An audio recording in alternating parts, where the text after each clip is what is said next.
And joining us now on The Debate in the nation's capital, Larry O'Brien, founder and former CEO of Calian Technologies and a former mayor of Ottawa. And with us here in studio, Joseph DeCruz, professor of strategic management at the Rotman School of Management, University of Toronto. John Duffy, longtime Liberal Party advisor and principal at the government relations firm Strategy Corp. And Rocco Rossi, former business executive, national director of the Federal Liberals and Ontario PC Party candidate. Good to have everybody around the table. And Mayor O'Brien, nice to have you on the line from the nation's capital. I want to start by reading something from Larry Kudlow, whom you all watch, I'm sure, all the time on TV in the States. Here he writes in National Review just the other day, there's a very troubled company out there called U.S. Government Inc. It's teetering on the edge of bankruptcy, and it badly needs to be taken over and turned around. It probably even needs the services of a good private equity firm with plenty of experience and a reasonably good track record in downsizing, modernizing, shrinking staff, and making substantial changes in management. Yes, layoffs will be a necessary part of the restructuring. Get us started here, John, because from time to time we hear this. The desire that our government be run like a big private company. Is this a relatively new phenomenon that we keep hearing about this these days? No, not really. There have been very successful business leaders who've gone into public life, and some of them have been successful, some of them have been unsuccessful. In North America in particular, for over a century. You heard this from R.B. Bennett and his supporters in the 1930 election, that Bennett, who was this extremely successful businessman, would run, the government like a business. How'd that work out? Well, there's a new biography that says it worked out better than everybody thinks it did. Running a government in the Depression was equally difficult to running a business in the Depression, so not very well. I guess I remember this kind of talk most around when Brian Mulroney was coming to power. And the idea was that after years of a distracted, non-economically oriented Prime Minister, Mr. Trudeau, who most of the time was thinking about justice, human rights, the Charter, the Constitution, and national unity, maybe somebody who'd met a payroll might be a good idea. And Brian Mulroney said, I am that man. So you see this come up from time to time, and certainly Mayor O'Brien has also been part of that dynamic. But it's a great and interesting question, and we're seeing it right now in the United States, where Mitt Romney is saying, I am that America's new CEO, as The Economist would have. Which is why we're talking about it tonight. Mayor O'Brien, when you were running for mayor, did you think that the fact that you had, quote unquote, met a payroll made you, in essence, more qualified than somebody, let's say, who hadn't, to run the city of Ottawa? Well, it certainly made me more attractive to the voters going, in the first run, because they were looking for someone to combat waste. And waste is a common enemy of business and government and your household. So at the municipal level, there was a huge hunger for someone who could grab and strangle the perceived level of waste that they saw at the municipal level. So yes, I think it was a very big attraction for the voters. Rocco, as we said off the top, you've had experience in the private sector, in the public sector. Is there something about the experience in the private sector that you think easily translates to the public sector and therefore makes people who've run companies more likely to be more successful politicians? Well, look, there's stupid CEOs and stupid social workers and lawyers and accountants, so it's no guarantee. But the reality is that government is an incredibly large organization, and it was interesting that John raised the issue of Bennett and the reaction in the Depression. Part of the reason there's such a premium is that people are looking at governments across the world that are in serious economic difficulty. And within this framework, having people involved who have some idea about the economy and have run large organizations and understand economics is probably a good thing to have in the mix.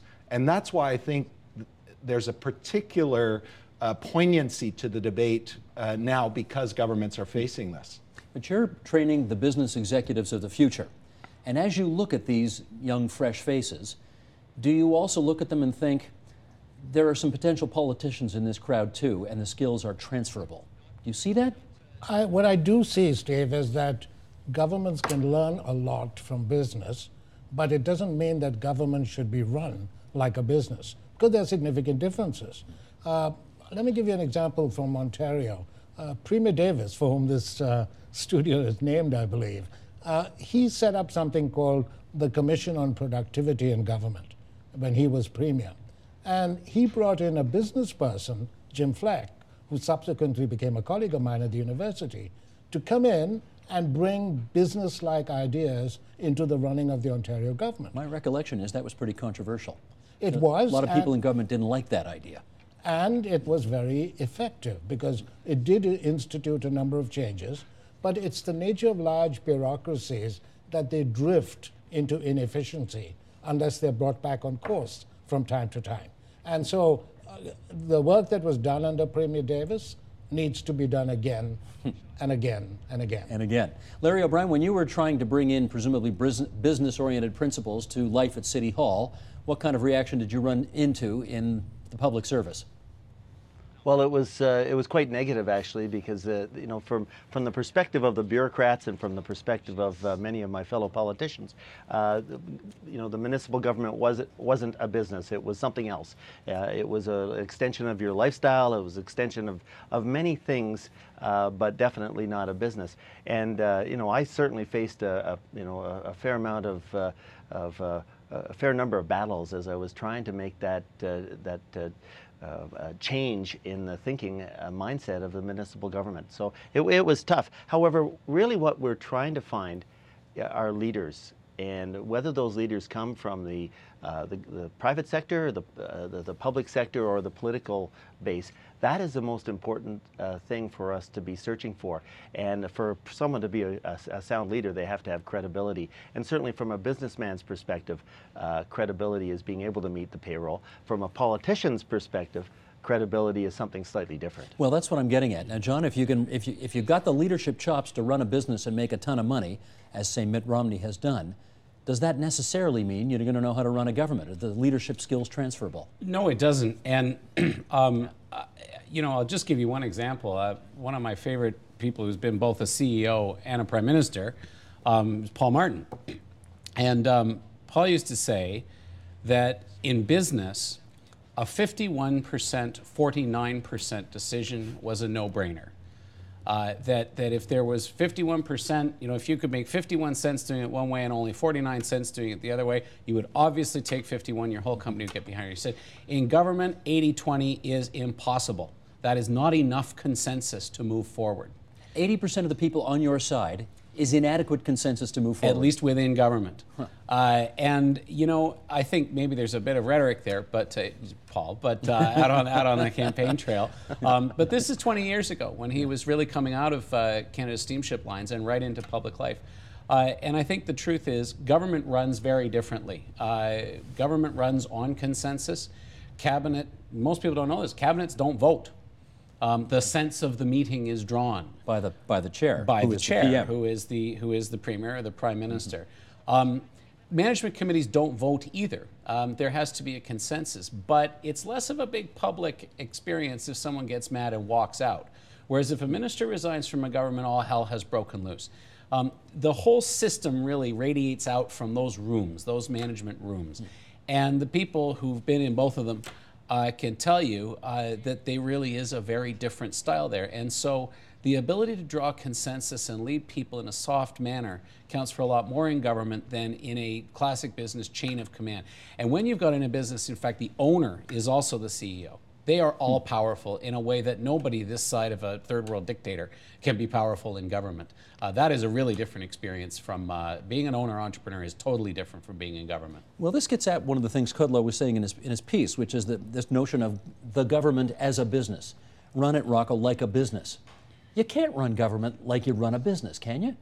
Well, it is different, but that's not to say that you throw the rules out at the door. And unfortunately, there are far too many innumerate people in government making decisions that quite frankly, we no longer have the luxury to allow to have happen in that way. It was very easy in an expansive post-war period for waste to be allowed to escalate, because growth in the economy overwhelmed the mistakes that were made, and we continue to go along. I mean, Warren Buffett had this wonderful line. He said, I love to invest in businesses that any idiot can run, because sooner or later one will.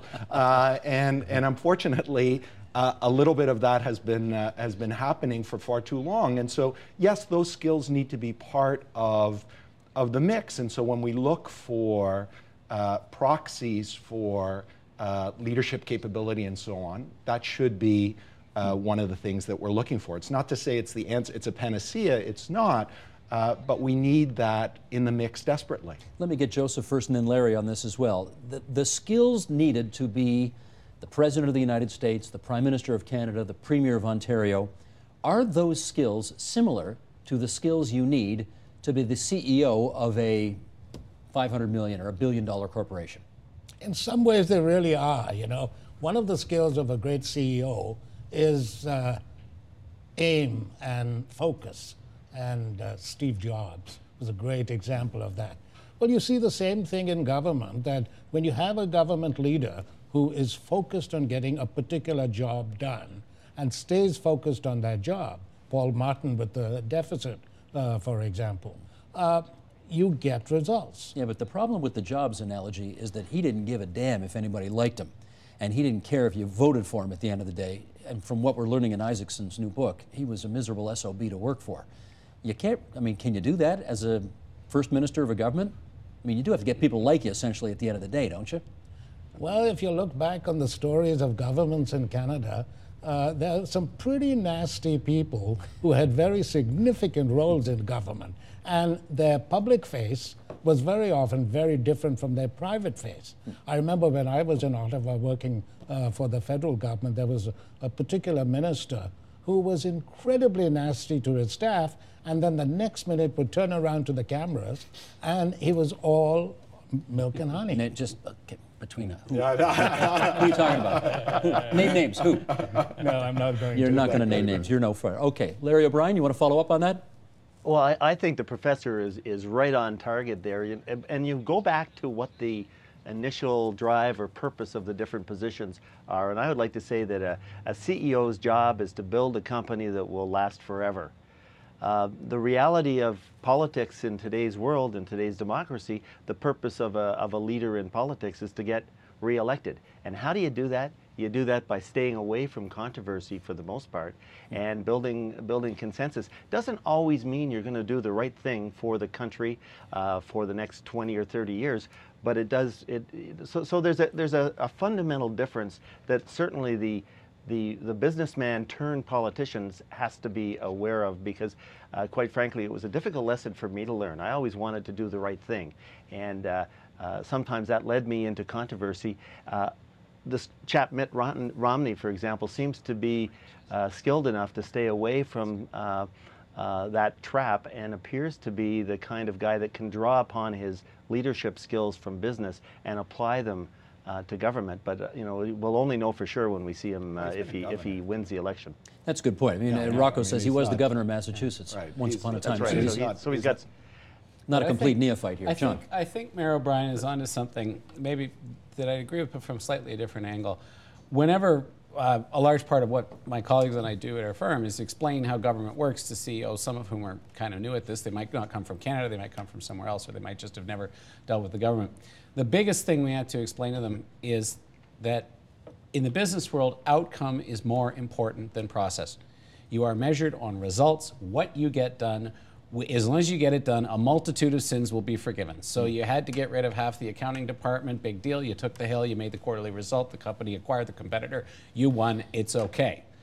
In government, you can be delivering reduced waiting times for medical diagnostic procedures, as the government was doing in Ontario, and rightly or wrongly, if you get caught with your consultants expensing Choco Bites, that program will grind to a halt for 2 years, while the process people will comb it over with a fine-tooth comb and make sure that how it's done is letter perfect. So how it's done in government is actually often more important than what gets done, whereas in business it's the opposite. That privileging a process also changes everything, and it goes along with the consensus imperative to create a very different environment that can be a heck of an adjustment for people. So if you have a hard-charging CEO, take the hill kind of chainsaw check kind of guy come in and hit government, boy, they can have a devil of a time. Smooth operators like Mayor O'Brien are too smart to fall into that trap, but there are a lot of people who do fall, and they're not just businessmen. They're people who are temperamentally disinclined to work process and get consensus. Some of them even become mayors of large cities in this country, in distant provinces. So. He's chuckling about that. I got to let Mayor O'Brien get back at that first, and then Rocco will hear from you. You were chuckling when John suggested that. Well, certainly, I guess I fall in that category of wanting to take the hill when I first got into politics. But I have a good excuse. The first council meeting I ever saw with my own eyes, I was the mayor of the city. So I, under the category of neophyte, that would be me. But having said that, when you look at leaders who are successful in the political roles, they often will draw upon their skills from a previous life. And I'd sort of refer to Stephen Harper right now. I mean, he's kind of the right guy at the right time from a credibility perspective for enough people in Canada to elect him as Prime Minister for the next few years. And he's calling upon his experience in the economy at a time when the world economy is certainly, if you listen to George Soros anyway, certainly in dire need of a repairman or dire need of a CEO to come in and tighten down the hatches. So there's it's a, I certainly know more about politics now, and maybe I should have gone to John's lessons and learned a little bit about what it was before I ran. But there's a call from the citizens for people or CEOs to get involved and help.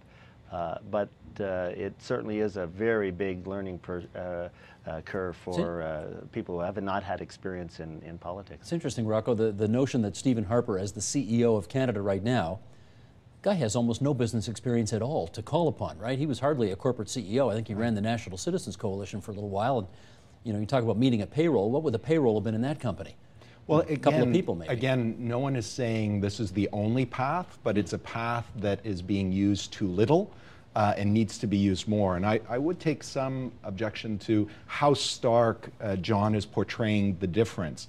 Yes, there was a time in the post-war period where, coming out of the Army model, there was very much a command and control model in terms of business management. And yes, the owner-operator, the entrepreneur who's also the owner, can be a different kind of cat. But I disagree with the notion, and I know Professor Cruz has written on this, that command and control style is the dominant form in the business community today. There is far greater need for multiple stakeholder management, for consensus building, for keeping the war on talent. I mean, Steve Jobs, despite what we're learning about it, managed to keep people, but a lot of people today will lose their best people if they're just a miserable SOB as CEO. If they're not prepared to build an environment within which people are recognized, people get to grow, people get to participate in decision making, they don't stay as CEO very long. And let's be clear, the average tenure for a CEO who's not the owner of the company in North America today is less than 3 years. So there is turnover here, and there are consequences, and that's one of the issues, quite frankly, that we need more of within government. The two things that drive results in the private sector, one is consequences. Bad results mean you're gone. And the other is competition, meaning that you have to lift your game up.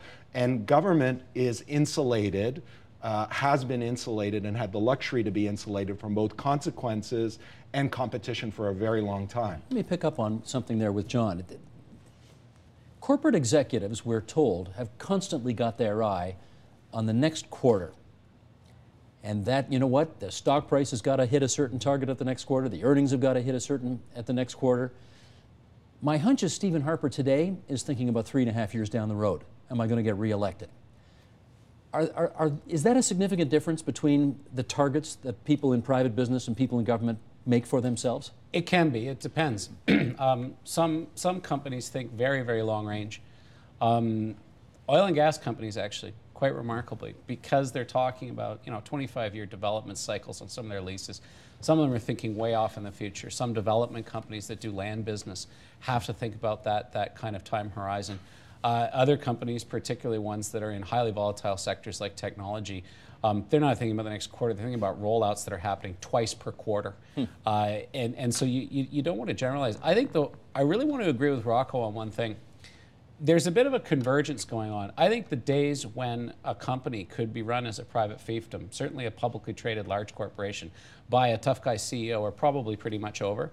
And they face, CEOs now in large companies, I think, face accountability and process demands like they've never faced before. Someone can be, when you get them offline, they can be quite colorful about describing how, geez, this sounds like politics. I'm not a politician. I didn't come here to do all this sort of stuff, but that's happening. And at the same time, I think inside government, the days when you had a sort of relaxed, easygoing deputy minister, senior level bureaucrat, who would never look at a spreadsheet and would cheerfully confess to not understanding numbers are over.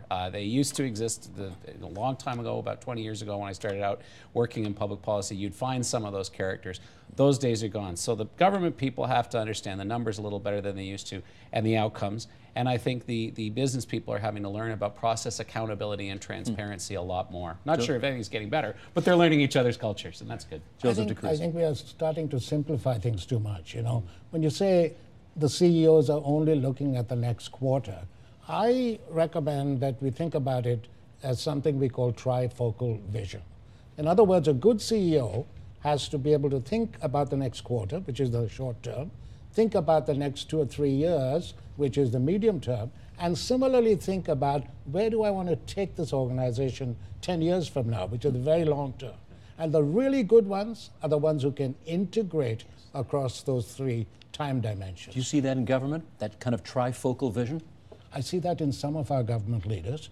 I would suggest that our Premier in Ontario has that kind of an approach. He does have the ability to think very long term in terms of things like the education agenda and what that will do for the province, but he also is capable of meeting with the crises of the day. So he does integrate across those dimensions. And in private meetings, he does this very openly. Let me ask Larry O'Brien about waste. There is somehow a notion that government is rife with waste, but private companies are just lean, mean fighting machines. There isn't any waste in them. And they're, spectacularly and beautifully run. And that can't be true. And I want to know whether, given your experience in both sectors, you see a difference between the kind of, waste that you might see in the public sector versus the private sector. Well, I was a CEO for 25 years, and one of the things that were constantly in the back of my mind is how do I make the organization more efficient today and for the next 20 years? We always seem to think long term, and I had a personal motivation being the founder and then the architect of a $200 million a year publicly traded company. And so, that was part of our day-to-day rhythm of business. In government, didn't see it quite as simple as that. There was, I might have been thinking in terms of the long term for the city of Ottawa, 50 years out, 25 years out. But it was hard for me to get a hold of some of the issues at the daily level, or at the monthly level, even at the quarterly level, in the city government, because quite frankly there was just no focus, and there was no matter how hard I tried, I would have to go through a myriad of union rules. Not that the unions were the problem, but after 30 or 40 union contracts, I got what I called the compounded interest of union rights, and it became very, very difficult to, in fact, bring to bear real efficiencies at the municipal level without having to contravene certain union rights that have been established through the bargaining situation. So it was very, very difficult to get a focus on increased efficiency at the municipal level. The only, you really had some very tough blunt instruments to use, which is basically cut out departments or cut out programs, as opposed to trying to turn the efficiencies up. Rocco? I follow along on the same theme. There's no question there's waste in the private sector as well as the public sector. The thing is that there is an environment within the private sector that is consistently pushing that number down, or a company is not successful. And the difficulty is that the same level of discipline is not there in the government sector for a number of reasons. In the private sector, and even the unions within the private sector understand today that if they ask for too much, if they want to feather the nest too much, the company can go bankrupt, and they can lose their jobs. within the public sector, there's a feeling, well, government can simply increase taxes. And they can't do it with no limits, but far greater movement than in the private sector. And a simple example in Toronto, during the David Miller administration, 7 years, salaries and benefits at the City of Toronto went up by 6.5% each year, compounded, which is 3 times faster than the economy, and the average person's salary and benefits went up in the same period of time. If that had just been kept to 3% per year, still 50% better than the average Joe, the average taxpayer who's paying for these things, the City of Toronto today would have $400 million more this year, next year, the year after, which is a big chunk of the budget pressure that they find. So if waste is defined as paying more than what you should be for something, then it's clear that on the single biggest cost component in municipal governments anyway, labor, there is a pressure that does not have the same discipline to control that you have in the private sector. John? I guess I see it a little bit differently. I think the biggest difference that I've noticed is the pace of informatics being brought in. The information technology revolution happened a lot more quickly in the private sector than it has in government. I think for reasons that Rocco and I and Professor DeCruz and Mayor O'Brien would all agree upon, because there is that discipline. Those who didn't get that stuff on board in their companies, didn't sort of take on SAP and real IT, fairly quickly went out of business. What happens when you get that IT in is you have a nervous system in your company. So George Cope from Bell, okay, pretty big enterprise, talks about being able to get right down into the level of a 5-person office and find out exactly how they did last week against standard metrics that go across the board in this great big behemoth we call Bell Canada. That level of IT, central nervous system, ability to operate and have flexibility has taken a long, long time to drive into government, because governments are particularly lousy at adapting new technology. They're slow to procure. They have different guys who like different systems, and different gals that say, no, let's stick with WordPerfect, even though it's 5 years out of date, because I still like it. What that's meant is that there are still lots of relative inefficiencies left in government that have been rooted out by good IT in the private sector. They're still there in the government. I think that's now changing. I think the interesting thing in the province of Ontario is if the changes that we're now hearing about from Premier McGuinty about service delivery are going to really happen, it'll be because there's now a technology platform that can deliver better service more efficiently, just like we've experienced in a lot of private sector areas over the past 10 years, such as banking or telecom. John, since you mentioned Premier McGuinty, I feel in the interest of equal time, and given that one of Tim Hudak's candidates is sitting beside me here, I should probably mention something that Tim Hudak is up to these days. Here's a press release that the Progressive Conservative Party leader put out today. It says, public sector unions would compete with private sector unions, not-for-profits and businesses to provide and deliver government services under an Ontario PC government, leader Tim Hudak said today. If we're going to pull Ontario out of Dalton McGuinty's jobs and spending crisis, we need to think in innovative new ways, Hudak said. Creating competition in government service delivery can help us break away from hidebound, dated approaches to serving the public. It'll also make government more efficient, freeing up savings for the services we all value, such as healthcare and education. Competition will ensure effective use of taxpayers' dollars, improve customer service, promote innovation and service delivery, Hudak added, noting the role of government would be to supervise the competitive process and set and enforce standards. Okay, Joseph DeCruz, is that a good idea? Imposing productivity gains on the public sector is absolutely essential, and it's not something that we've seen much of in recent years. Going back to Premier Davis, that was one of the things they were looking for. So pushing towards improved productivity is important. Sounds like he's going further than that. He is, and I have a lot of sympathy for that point of view, because the only way you can impose productivity in the private sector is competition. Well, let me ask Larry O'Brien about this. The notion that Ontario public servants would have to compete for the work they do with other private companies, NGOs, other public sector unions, whatever. How does that sound to you in terms of trying to run government more like a business? I think that's an exceptional idea. It's one that needs to be done, but it has been done before. In New York City, they did it quite effectively with their garbage collection projects. But here's the surprising answer. After a couple of cycles, the unions representing the city staff were competing effectively enough that they started winning these contracts back. And so I think the competition is fundamental to improving the efficiency of municipal government, and I assume at the provincial and the federal level. But I think this is an idea that needs to be brought at the provincial level. But there's one other thing.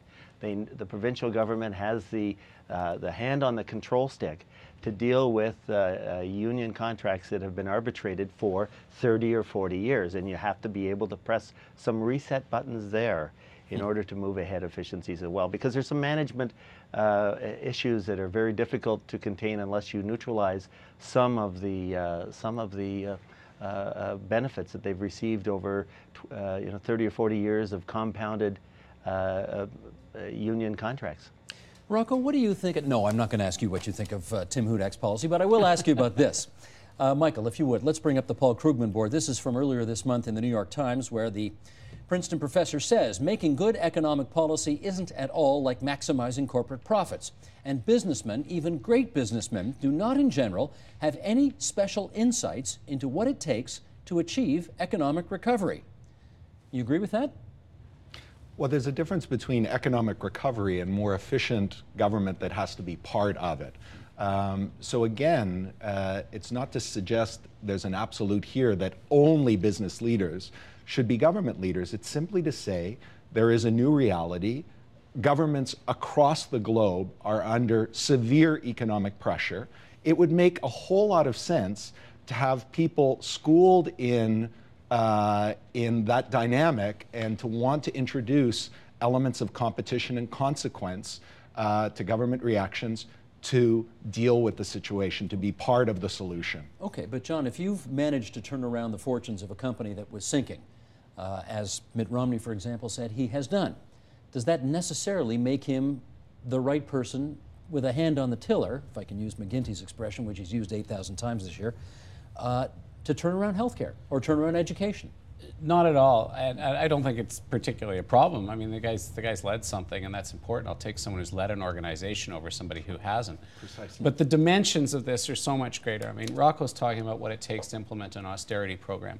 Every government in the world is floundering around with the same question. How do you actually restart the economy? That's really different.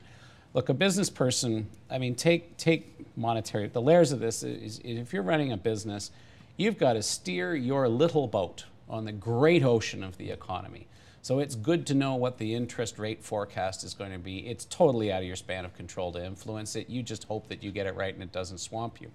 If you are a finance minister or a prime minister, you're not in charge of the interest rate, but you talk to the guy who is.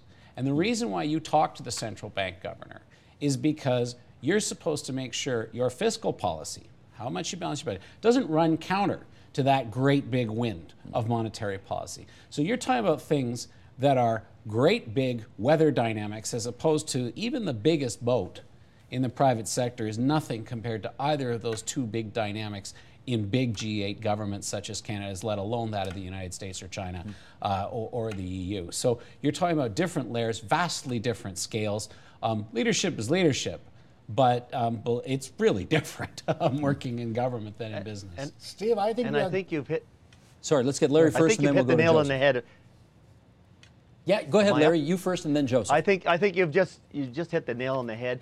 The issue is large government, and even take your economic policy from Tim Thomas, the goalie of the Bruins. He didn't show up to the award for winning the Stanley Cup because he said government's gotten too big. And I think the answer is relatively simple. Global government has gotten too big, and it needs to be brought down to size. We need the government that the economy can afford. And if politicians have one thing that they can bring to the table, it's getting an attitude that less government is better government. And I think there's, whether or not you're a businessman or a politician or an economist, that's something that we need to come to terms with in North America and also perhaps even all around the world. We should not be surprised that the goalie for the Boston Bruins wants to lead the Boston Tea Party. But I couldn't disagree more with that, though, and I don't want to be controversial. But look, I don't think we have enough global governance.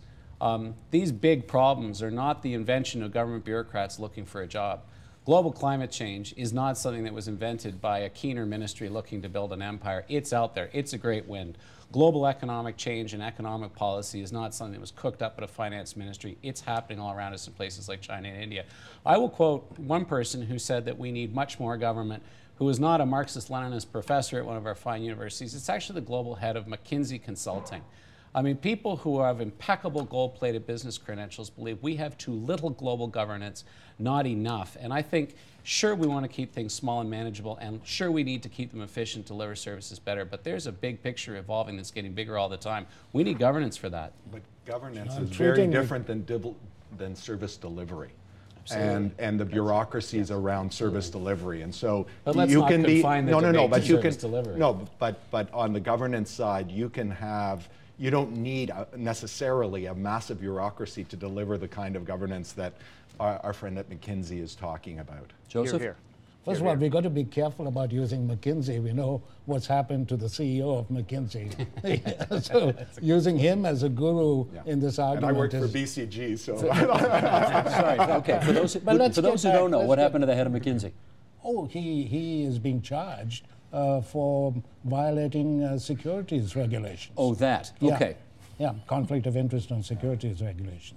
Well, how I'd like it's to done get is back. as important as what is done. That Yes, is yeah. true. But I'd like to get back to this idea that governments can deal with the problems of the economy.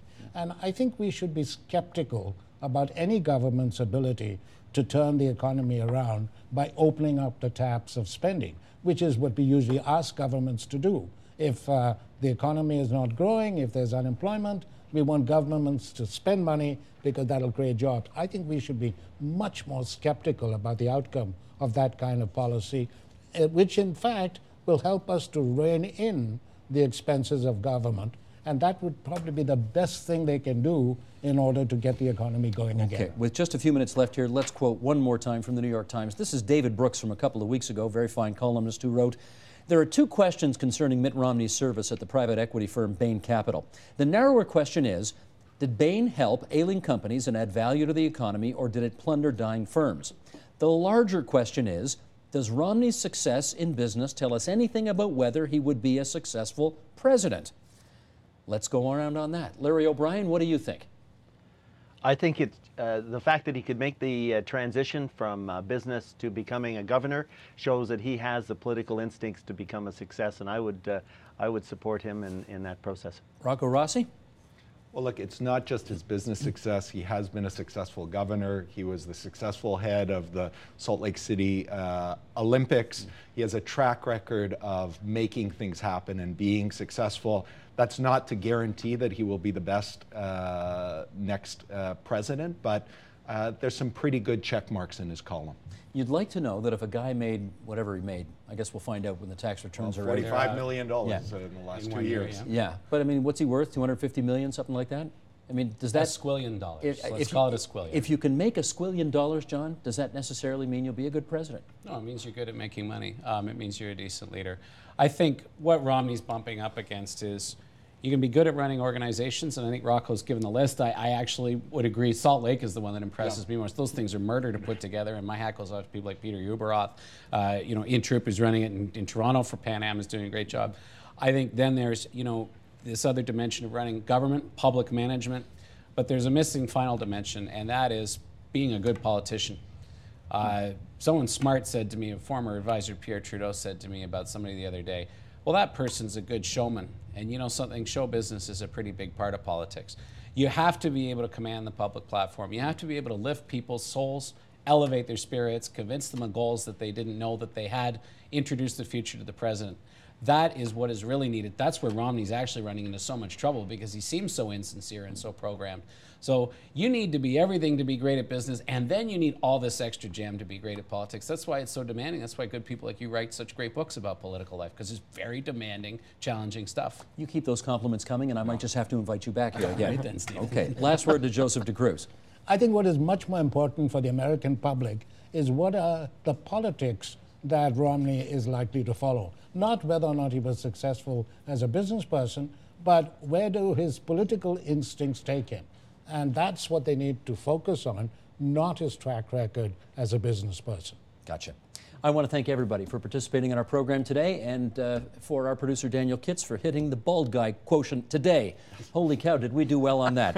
Larry O'Brien, the former mayor of Ottawa. Doesn't take great hair to be a great mayor, Larry. There you go. Rocco Rossi, the other bald guy on this show today. The businessman and former political candidate. Rocco, good to see you again. Thanks so much. And Joseph DeCruz from the Rotman School of Management. John Duffy from Strategy Corp on the other side of the table. Thanks so much, everybody. Support Ontario's public television. Donate at tvo.org.